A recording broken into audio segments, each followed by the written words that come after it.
Today's guest, Ko Sam-seok, is striving to enhance the freedom and international competitiveness of Korea's broadcasting industry in the 21st century. Having been inaugurated as the Commissioner of Korea Communications Commission back in 2014, let's listen to what he has to say about how the organization is striving to protect the rights of people and promote public welfare.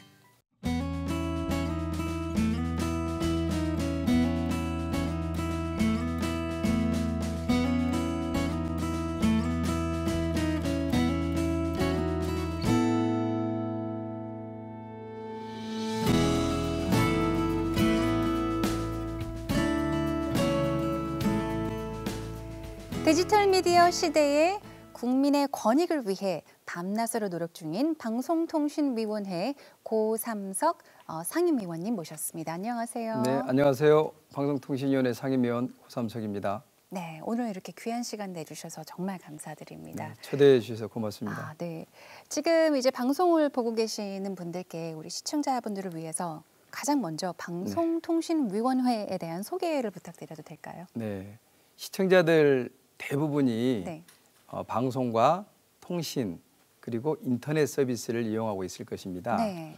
사실 방송, 통신, 인터넷은 물이나 공기와 같은 존재입니다. 현대인들에게는. 네네. 그래서 저희 방송통신위원회는 이러한 방송, 통신, 인터넷 분야의 정책과 규제 업무를 담당하는 그러한 기구로서 대통령 직속의 중앙행정기관입니다. 첫 번째는 이제 방송이 시청자들을 위해서 그리고 우리 사회를 위해서 좋은 방송을 하도록 네. 정책과 규제 업무를 하고요. 그리고 이제 통신, 특히 이제 이동통신 많이 이용하지 않습니까? 그러한 이동통신이 공정 경쟁을 하도록 하는 업무 이런 것들을 지금 하고 있습니다. 또한 이제 대표적으로 좀 저희 방송통신위원회에서 역점을 두고 있는 분야가 바로 방송과 통신, 인터넷 이용자를 보호하는 그러한 업무를 중점적으로 하고 있는 행정기관입니다. 네, 우리가 현대 사회를 흔히 디지털 시대, 미디어 시대라고 하는데요. 그만큼 아무래도 방송통신이 중요해졌다는 의미일 텐데 올해 방송통신위원회 주요 과제는 무엇인가요? 말씀 부탁드립니다. 네, 금년도가 이제 그 4기 방송통신위원회라고 그럽니다. 네. 네 번째로 구성됐습니다. 임기는 이제 3년씩 이렇게 이제 하고 있는데요. 4기 방송통신위원회는 방송통신의 주인인 이용자 중심, 국민 중심의 방송통신 행정구현을 조직의 비전으로 지금 설정해 놓고 있습니다. 네. 금년도에는 대략 한 4가지 정도 주요 과제를 설정해 놓고 있습니다. 최근에 보면 그 가짜뉴스 같은 이런 네네. 것들이 사회 문제화되고 있습니다. 그로 인한 피해자들도 이제 발생하고 있고, 네. 그래서 가짜 뉴스 근절 등 미디어의 신뢰성 제고를 첫째 과제로 지금 설정해 놓고 있습니다. 그리고 두 번째로는 이제 그 과거에 보면 외주 제작 업체들이 네. 이제 그 흔히 얘기하는 방송사들의 갑질 때문에 네. 고생하고 불공정 거래 당하고 이제 이런 사례가 있었지 않습니까? 그래서 방송통신업계의 약자라고 할 수 있는 네. 이러한 사업자들을 보호하기 위해서 방송통신 시장에서 공정경쟁 환경 조성 네. 이걸 이제 두 번째 과제로 추진하고 있습니다. 방송통신위원회 정책토의에서 방송사 부당해직 문제가 거론됐습니다. 지난 보수 정권에서 이뤄졌던 언론인 해직과 징계를 방지하는 것을 최우선 과제로 추진하기로 했습니다. 방송통신위원회는 방송의 자유와 독립을 최우선 정책 과제로 꼽았습니다. 이를 위해 방송과 법률, 언론, 시민단체 등 관계자 20인 정도로 구성되는 방송미래발전위원회가 방통위 내에 설치됩니다. 바람직한 노사관계의 그 설정, 그리고 최소한 그 해직된 분들에 대해서 사측에서 성의를 가지고서 이 문제를 해결해 달라는 그런 정도의 의견은 아마 심사위원들께서 의견을 밝히실 수 있지 않을까 싶습니다. 그리고 세 번째로는 최근에 보면은 이제 개인정보 활용 네. 그리고 보호 문제가 이제 또 좀 충돌하고 있고 네네. 또 그리고 이제 그 빅데이터라든가 AI가 이제 등장하면서 개인정보를 활용해야 될 필요는 있습니다만은 그것의 안전한 활용이라는 측면에서 이 개인정보의 보호와 안전한 활용 이것에 어떤 균형 잡힌 정책 추진을 세 번째 과제로 우리가 설정을 했습니다. 네. 그리고 네 번째로는 우리가 이제 아까 말씀드렸듯이 국민 중심, 그다음에 이용자 중심의 방송 정책 그 구현이라는 목표 하에 네네. 이용자들인 국민들이 방송통신 정책 수립과 집행 과정에 참여할 수 있도록 즉 참여와 소통을 어떻게 활성화할 것이냐 이 한 4가지 정도를 지금 주요 과제로 삼고 있습니다.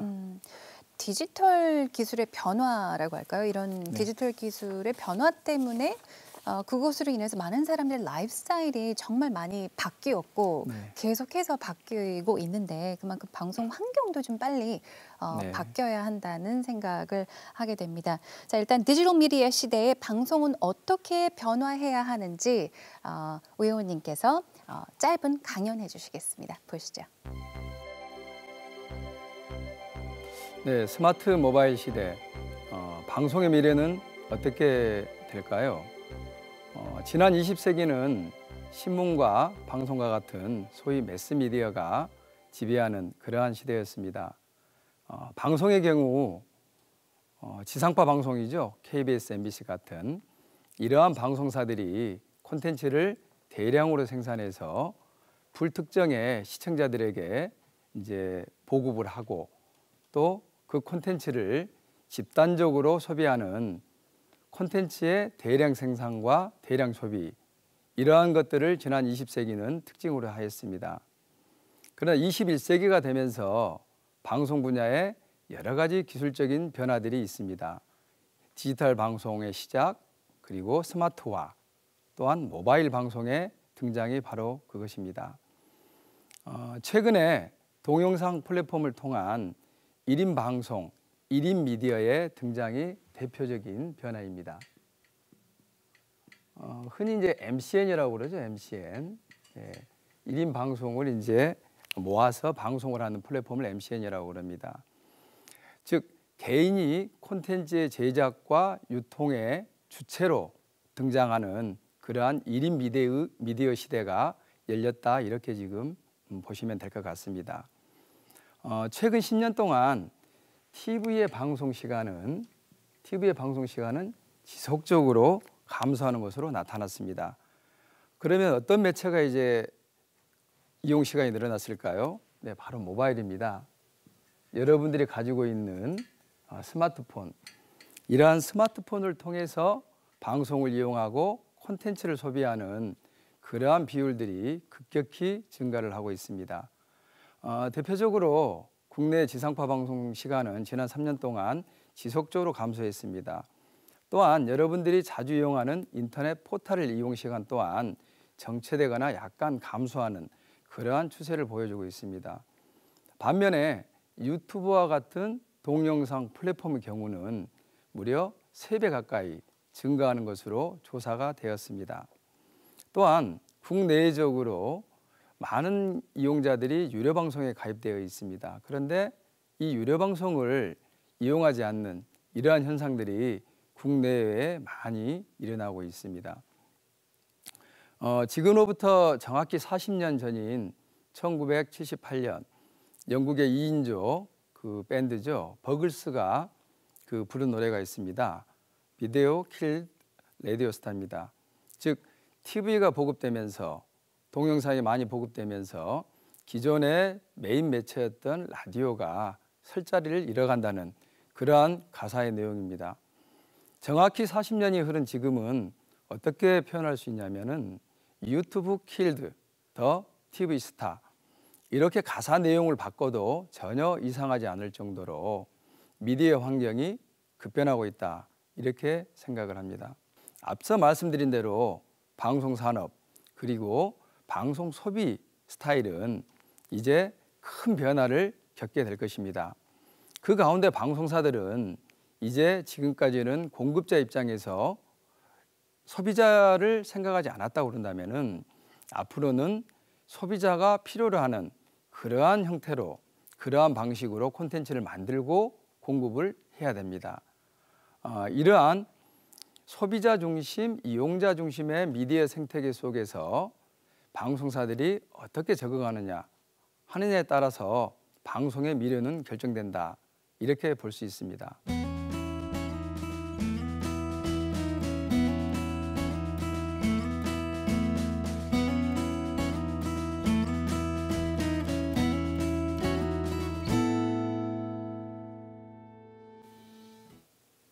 이렇게 디지털 기술과 통신은 어떻게 보면은 우리에게 이제는 없어서는 안 되는 존재가 된 것 네. 같은데요. 전 국민의 90%가 스마트폰을 사용을 하고 있다고 하더라고요. 그러니까 장점만큼이나 이제 단점, 문제점들도 분명히 있을 텐데 위원님이 보시는 문제점으로는 어떤 것들이 있나요? 네, 지난해 기준으로 이동통신 가입자의 90%, 네. 즉 우리 국민 가운데 약 5천만 명이 지금 스마트폰을 이용하고 있습니다. 그처럼 이제 스마트폰은 우리 생활에 없어서는 안 되는 그런 필수제가 지금 되어 있습니다. 네. 그러다 보니까 여러 가지 이점도 있습니다만은 이용에 따른 부작용, 문제점들이 지금 발생을 하고 있습니다. 아마 가장 큰 문제는 네. 스마트폰을 통해서 개인정보의 유출이라든가 또 피싱 같은 디지털 범죄에 노출이 된다는 그러한 것들입니다. 그렇기 때문에 국민들께서 앱이라든가 아니면 인터넷 사이트에 가입을 하게 되면 그렇죠. 많은 정보를 지금 제공을 해줘야 됩니다. 뭐 SNS도 다르지 않습니다. 네네. 과도한 개인정보를 지금 달라고 하기 때문에 과연 그게 서비스를 이용하기 위한 적정한 개인정보 제공 요구냐 이러한 부분들에 대해서 저희들이 정책적으로 현재 계속 모니터링하고 네. 제도를 개선해 나가고 있습니다. 또한 뭐 좀 이따 기회가 있으면 말씀드리겠습니다마는 네네. 그러한 피해로부터 이용자를 보호하는 것도 중요합니다마는 이용자들이 그러한 디지털 기기 이러한 것들을 잘 이용할 수 있도록 이용 역량을 제고시키는 그런 교육 이런 것들도 저희 방송통신위원회에서 진행을 하고 있습니다. 네, 정말 도움이 많이 될 것 같아요. 지금 말씀 주신 것처럼 저도 이제 개인적으로 뭐 어떤 사이트나 어디에 이제 가입을 하기 위해서는 네. 그 가입 절차를 통해서 정말 많은 정보를 이제 주어야지만 그리고 네. 동의를 해야지만 가입을 할 수 있게끔 한 사이트들이 워낙 많다 보니까 저도 아니 이 사람들이 이 사이트에 가입하기 위해서 내가 이 많은 정보를 굳이 제공을 해야 되나라는 생각을 할 때가 많거든요. 정말 안심하고 이렇게 제공을 할 수 네. 있는 제도가 100%, 200% 완벽하게 좀 만들어졌으면 좋겠습니다.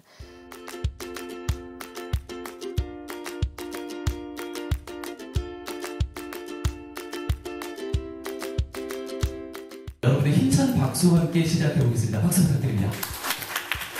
개인정보의 침해 이러한 어떤 사건 사고가 발생하면 행자부 그리고 경찰이나 검찰과 더불어서 저희가 같이 조사하고 제재하고 있는 그런 기관입니다. 적으로 개인정보 보호를 위한 책임이 있다는 것을 분명하게 밝혀주시길 부탁드립니다. 한편 게임 아이템은 상당 가격으로 거래되고 있어 철저한 본인 인증이 필요합니다. 인프라도 어떤 서비스를 제공하고 어떤 데이터를 저장하는지에 대해 관여하지 않습니다. 원고의 개인정보 유출에 책임을 지는 바 원고들에게 각 300만 원의 손해를 배상할 것을 청구합니다. 최근에 페이스북이 개인정보 불법 네. 유출로 논란이 되고 있는데 혹시 이 문제 때문에 방송통신위원회에서도 페이스북에 시정명령을 내리고 또 과징금을 부과하신 건가요? 네, 페이스북에서 국내에 이제 접속을 했던 그 접속을 네. 해외망으로 일방적으로 이제 변경하도록 요구를 했습니다. 그러다 보니까 자연스럽게 이용자들이 느끼는 네. 이용 속도에 있어서 이제 불편함이 있었던 것이죠. 그래서 많은 이용자들이 그런 불편함들을 이제 호소했고 그게 이제 언론에 보도가 돼가지고 이제 알려지게 됐습니다. 즉 페이스북이 우리나라 그 SKT라든가 LGU+ 같은 네네. 통신 사업자하고 그 접속 경로를 일방적으로 바꾸라는 그러한 요구를 해서 네. 이용자들이 접속이 제한되거나 서비스 속도가 늦는 이용자 이익이 침해되는 그러한 이제 사고가 발생을 했던 것이죠. 그래서 이제 저희 방송통신위원회에서 그러한 것들을 조사를 했습니다. 조사를 했더니 실제로 우리 저 관련 법에는 이러한 것들을 이제 이용자 이익을 저해하는 행위를 하지 못하도록 금지 행위로 규정이 되어 있습니다. 즉 페이스북의 그러한 일방적인 접속 경로 변경은 바로 이러한 이용자 이익을 저해하는 그 금지 행위로 판단이 됐습니다. 그래서 저희가 페이스북에 대해서는 이러한 시정 명령을 받은 사실을 언론에 공표하라는 명령과 더불어서 네네. 업무 절차를 개선하라는 명령 그리고 과징금 그 3억 9,600만 원을 부과를 했습니다. 국내 외국에도 이러한 사례를 좀 찾아보기는 쉽지는 않습니다. 네. 즉 이런 거대한 글로벌 인터넷 기업에 대해서 이용자 이익을 저해했다, 침해했다는 이유로 조사를 하고 이렇게 시정명령과 더불어 과징금을 부과한 사례는 아마 국내에서 첫 번째 사례이지 않나 이런 게 봅니다. 네네. 얼마 전에 언론 보도가 있었습니다. SNS 국내외 SNS 서비스입니다. 뭐 네. 특정 제가 서비스를 언급하지 않겠습니다만은 그러한 이제 서비스를 이용함에 있어서 사업자들이 이용자들이 동의하지 않는 스마트폰에 이제 저장되어 있는 네. 전화번호나 문자나 이러한 것들에 대해서 단순히 접근하는 것뿐만 아니라 그러한 개인정보를 수집하고 이용했다는 그런 언론 보도가 있었습니다. 네네. 이러한 것들은 이제 정보통신망법상의 개인정보 보호나 관련된 법규에 지금 저촉이 됩니다. 그렇기 때문에 저희 방송통신위원회는 최근에 정보통신망법이라고 있습니다. 네. 개인정보 보호를 주 목적으로 지금 하는 법입니다만은 그 법에 따라서 국내외 주요 SNS 사업자를 네. 실태조사에 들어갔습니다. 그래서 앞서 말씀드린 대로 이용자가 동의하지 않는 상태에서 네. 이용자의 스마트폰에 들어가 있는 전화번호, 네. 문자를 무단으로 수집하거나 그런 것들을 임의로 이제 활용하는 이러한 이제 그 실태를 조사합니다. 네. 또 두 번째로는 앞서 말씀드렸던 서비스를 이용하기 위해서는 이용자는 기본적으로 최소한의 정보를 제공하도록 되어 있습니다. 마찬가지로 사업자는 이용자에게 최소한의 개인정보만 동의를 해야 됩니다. 네네. 또한 이렇게 어떤 가입 절차에 있어서는 목적에 맞게 가입자에게 단계로 설명을 하면서 네. 동의를 받아야 되는 것이죠. 네네. 그러니까 이런 서비스를 이용하시겠습니까 할 때는 네. 또 동의를 받아야 되고 그렇죠. 네. 이런 서비스를 이용할 때 이런 정보가 필요합니다도 마찬가지로 동의를 받아야 됩니다. 그렇지 포괄적으로 우리 서비스를 이용하기 위해서 이용자 네. 개인의 모든 정보를 제공해야 됩니다 하는 것들은 사실은 이제 법 위반 소지가 있습니다. 그렇기 때문에 저희가 이번에 일제히 그 국내외 주요 SNS 사업자에 대해서 바로 그러한 개인정보의 수집, 이용 그리고 동의 절차를 제대로 지키고 있느냐 이러한 것들을 지금 살펴보기 위해서 네. 조사에 들어갔고 네네. 또 만약에 그 조사를 통해서 문제점이 드러난다 그러면은 사업자들에게 시정을 요구할 계획입니다. 여러 가지 이제 문제 해결법이나 어떻게 대안에 대해서도 말씀을 주셨는데 법적인 규제만큼 이제 글쎄요 시민들의 인식 개선도 좀 필요할 것 같은데요. 이와 관련해서 방송통신위원회에서 진행 중인 프로그램이 있다고 들었습니다. 네네. 어떤 프로그램인가요? 두 가지 방향으로 방송통신위원회는 네. 그에 대한 정책을 추진하고 있습니다. 첫 번째는 이제 인터넷 윤리 교육입니다. 다시 바꿔서 보면은 인터넷 에티켓 교육이다 이렇게 지금 보시면 될 것 같습니다. 현대인들이 온라인 기반의 PC든 아니면 모바일 기반의 스마트폰이든 일상생활에서 핸드폰 이 온라인에서 생활하는 시간들이 계속 늘어나고 있습니다. 네. 그러면 거기에서는 공동체 생활에서 지켜야 될 인터넷상에서의 애절, 에티켓이 있습니다. 그걸 이제 인터넷 윤리 교육이라고 이제 저희들은 표현을 합니다. 그래서 2022년까지 아름다운 인터넷 세상 구현을 위한 종합계획 2022 이러한 정책을 지금 수립해서 추진을 하고 있습니다. 네. 2022년까지 약 100만 명의 이용자들에 대해서 이러한 인터넷 윤리 교육을 실시할 예정입니다. 주로 이제 계층별로 그리고 이제 그 세대별로 해서 저희가 필요한 맞춤형 교육 그리고 네. 실제로 이용자들이 실생활에서 그 체험할 수 있는 체험과 참여형 교육으로 해서 네네. 인터넷 윤리 교육을 이제 실시할 계획입니다. 네. 또한 아무래도 이제 그 장애를 갖고 있는 분들은 밖의 생활이 좀 불편하기 때문에 실내에서 이런 어떤 인터넷을 많이 이용을 하게 됩니다. 그러면 네. 그분들이 인터넷을 잘 활용할 수 있도록 장애를 갖고 있는 분들을 대상으로 하는 특수 교재 개발 이러한 것들도 지금 하고 있습니다. 네. The Smart Sign Language Broadcasting Service allows users to freely adjust the size and position of the sign language interpreters in the corner and closed captions. This technology sends out both broadcast images and sign language clips to radio and internet networks respectively. The home receiver then synthesizes it and simultaneously displays it on the television screen. Anyone can easily control the size of the sign language box and adjust closed captions conveniently with a remote control.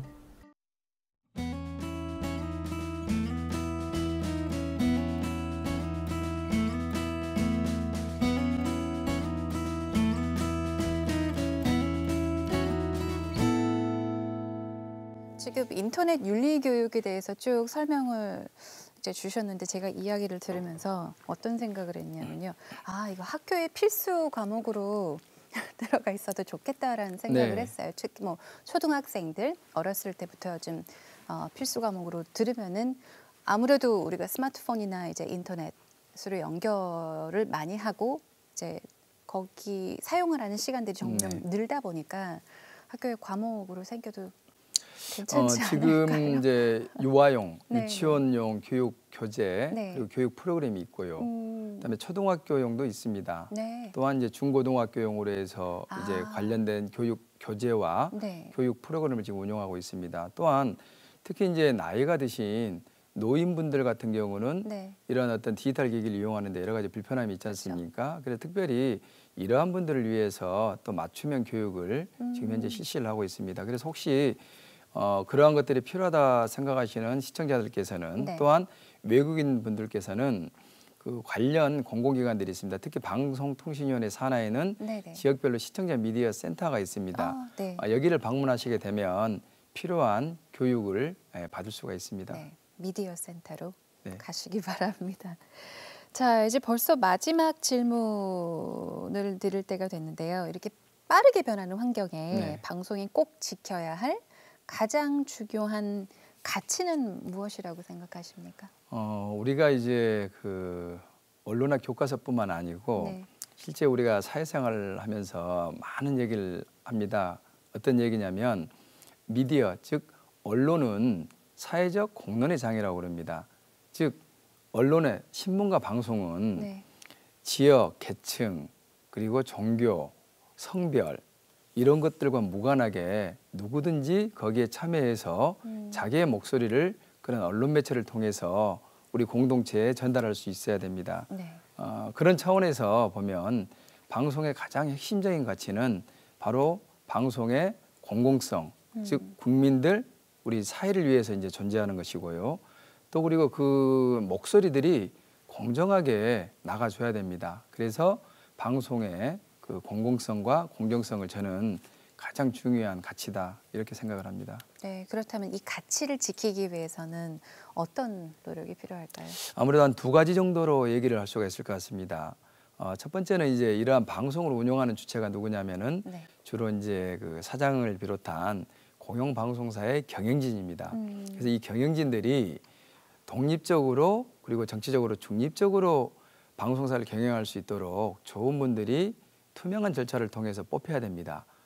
그래서 저희는 이런 공영방송사의 이사분들이라든가 그리고 공영방송 임원분들이 민주적 절차에 의해서 선발될 수 있도록 이런 어떤 구조를 지금 바꾸는 그러한 논의를 지금 하고 있습니다. 네. 두 번째 가장 중요한 것은 프로그램을 만드는 PD나 뉴스를 이제 제작 보도하는 기자들이 제작과 편성의 자유, 독립을 보장을 받아야 됩니다. 그런 측면에서 방송 제작의 자율성, 독립성 이러한 것들을 보장해주기 위한 여러 가지 지금 현재 논의를 진행하고 있습니다. 네. 벌써 마칠 시간이 됐는데요.